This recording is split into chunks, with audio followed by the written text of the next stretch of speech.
pessoal, tudo bem? Eu sou a Thaís e esse é o canal Denzalinho, que está voltando à vida. Esperamos que continue assim, não é mesmo? E hoje eu quero falar um pouquinho a respeito de processo criativo, interpretação de texto. É uma mistura assim, de assuntos que eu quero falar a respeito a partir de um texto, a partir de um poeminha que eu postei, que eu escrevi, postei, e depois de postado, a partir de uma leitura, de uma interpretação de uma pessoa, eu pensei melhor e falei assim, eu acho que eu vou mudar o título desse texto. Como é que funcionou isso? O poema se chamava De Toda Paixão Resta um Vão.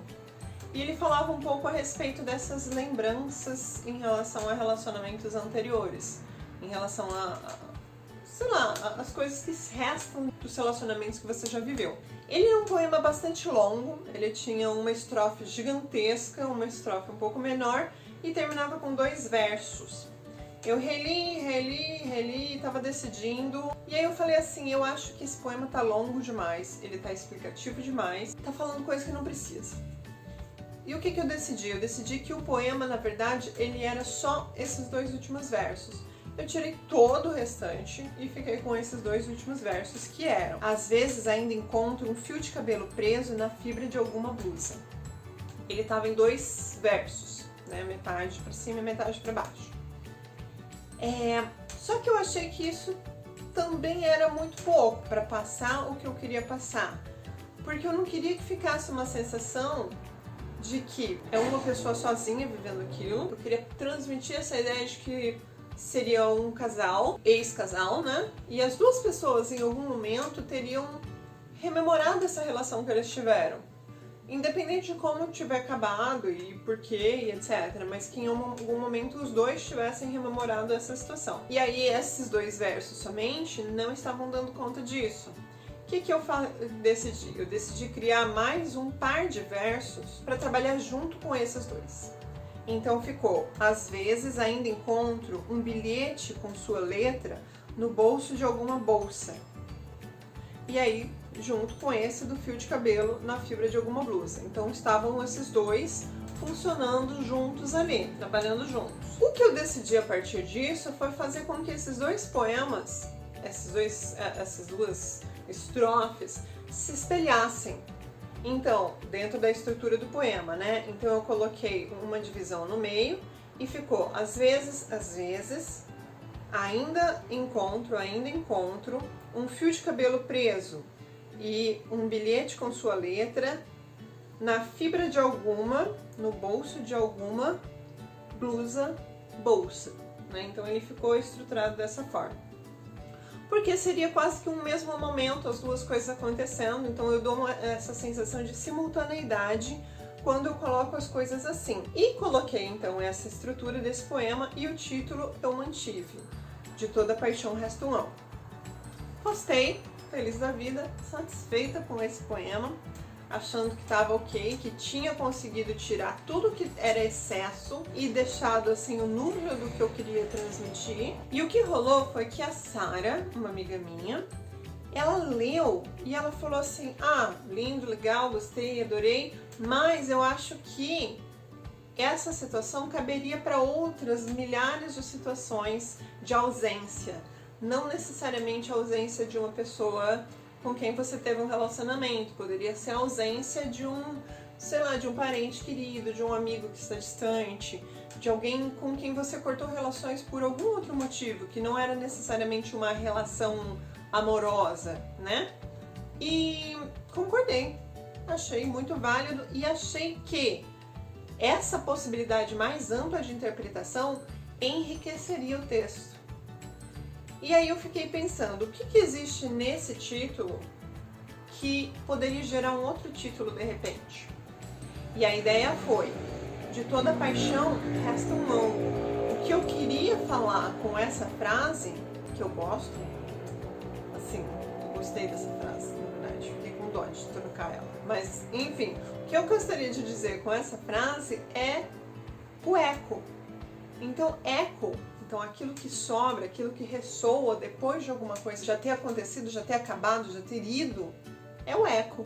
né? É esse som, esse ão que sobra da paixão, é o eco da palavra. Dizer eco já seria o suficiente para dar essa ideia de que existe alguma coisa que sobra para além da existência de alguma outra coisa. Então eu troquei o título para eco. Mas o que eu queria falar para vocês com esse processo? Depois que a gente escreve um poema, depois que a gente escreve um texto, um poema em específico, porque a gente está falando dessas coisas muito compactas, né? É muito interessante que a gente tente se distanciar desse poema e analisar esse poema como se a gente estivesse analisando, não sei, alguma coisa mais técnica, mais científica, assim. Mas e se eu colocar isso aqui? Ou e se eu trocar isso aqui por isso aqui? Porque essa matéria, é esse momento de refino, é esse momento de você reorganizar as coisas que você jogou ali em cima da mesa, né? Reorganizar as peças, que é saboroso. Em primeiro lugar, é uma delícia esse momento. E em segundo lugar, faz com que você alcance coisas diferentes para o seu poema. Espaços diferentes, lugares diferentes, soluções diferentes nas quais você não tinha pensado inicialmente. E aí, mais uma vez eu trago o fato de você, antes de você passar adiante, antes de você publicar, antes de qualquer coisa, você ter um segundo, um terceiro olhar, então alguém que leia e opine, também enriquece. Não necessariamente assim, vou ver o que a pessoa fala e vou adotar o que ela fala. Mas essa troca que você tem com outra pessoa, uma conversa, um diálogo, um debate que você tem em torno daquilo que você está fazendo, você consegue ter novas ideias, novas possibilidades de interpretação e você pode trazer essas possibilidades de interpretação para dentro do seu texto. Às vezes você não tinha pensado naquela possibilidade de interpretação, mas alguém pensou, e se você colocar uma palavra diferente, essa interpretação que a pessoa teve fica mais válida, mais possível, entre outras também possíveis. Ou seja, você enriquece o seu texto a partir desse diálogo, a partir desse debate e a partir desse olhar crítico que você mesmo ou você mesma tem para o seu próprio texto. Você para de achar que o seu texto ele é vômito e você fala assim, beleza, vomitei tudo isso daqui, agora vamos organizar isso daqui, vamos deixar isso bonito de alguma forma. Eu sei que é uma coisa assim meio nojenta, mas a ideia é justamente essa. Pra mim, né? Pra mim, pessoalmente, individualmente, minha opinião é que quando a gente trabalha e retrabalha um texto, ele tende a ficar muito melhor.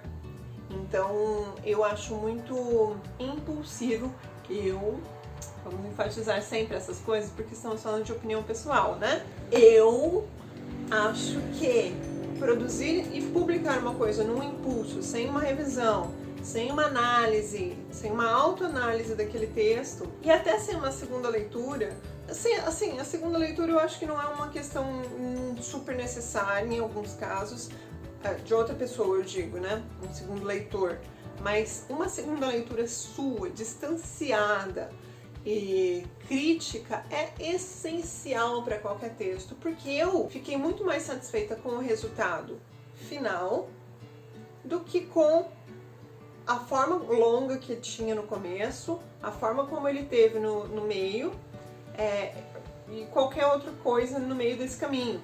Então essas formas aqui, elas me satisfizeram no momento em que elas foram produzidas, mas continuar trabalhando no texto fez com que eu encontrasse uma forma que me satisfazia muito mais. E encontrar essa satisfação que o seu texto pode te dar, é uma coisa muito mágica. Então, cuidem do seu texto, trabalhem no texto mais tempo, porque eu acho que vocês vão se satisfazer muito a partir disso. Eu coloco a mão aqui até, porque a satisfação é uma coisa assim, meio visceral. A satisfação com o texto, assim, é uma coisa meio visceral. Então, testem. Passem para alguém, recebam todas as sugestões e críticas, pensem naquilo, vejam que vocês adotem e depois analisem o resultado final. Se for o caso, salvem as versões para olhar qual que satisfaz você mais, qual satisfaz você menos, porque eu acho que isso é um bom exercício em relação ao seu próprio texto. Belezinha? Então ficamos por aqui hoje, espero que vocês tenham gostado do vídeo. Se vocês não me seguem na outra rede, no Instagram, me sigam por lá também e beijinhos, até a próxima!